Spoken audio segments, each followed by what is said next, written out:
Travers been following this story in Washington, D.C. with ABC News. There was a vote on gun control in the Senate yesterday. Good morning, Karen Travers. Hey, good morning. A big day up on Capitol Hill yesterday, but no surprise to anyone who had been predicting this for days that none of those gun measures moved forward. 4 different votes, nothing passed with that 60-vote threshold. And, even over the weekend, the sponsors of several of those measures not really optimistic that anything was going to happen. But, I think it's interesting to note, though, that there's anger and frustration from both sides.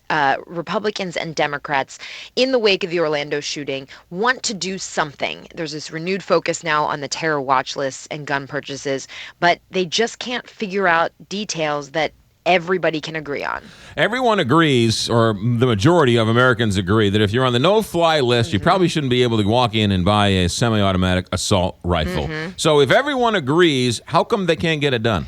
Because some want more than that. Democrats, Dianne Feinstein yesterday, her measure would have been much bigger than that. It would have included all the terror watch lists, anybody under investigation. She says that if you just have just the no-fly list, you're ignoring hundreds of thousands of people who are on a list and can go in and purchase a gun. Republicans say there should be some safeguards if you were accidentally on one of these watch lists or the no-fly list. There should be a 72-hour period where the government has to get a court order to show that you're going to use that weapon for terrorism. But, so everybody wants to do something to stop a future Omar Mateen from getting a gun, but it's a matter of how big or how small you go.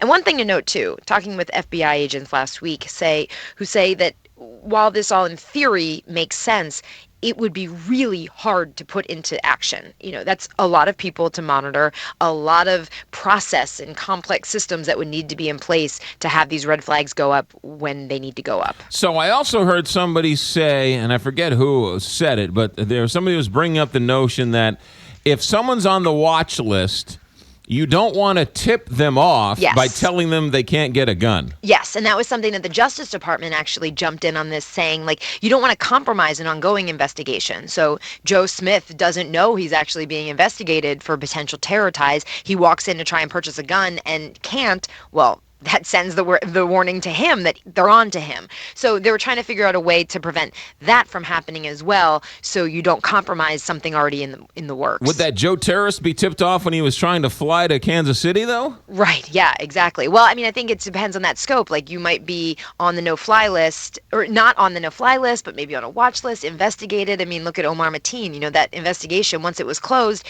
he was removed from the database. So, like I say, there's a lot of things that could fall through the cracks, and that's a concern from the people who would be implementing this, of how do you set up a system so that nothing gets missed. It's amazing anything gets done. Karen Travers, ABC News correspondent in Washington, D.C. Karen, thanks for checking in. Have a great day. 7:55, Big 550.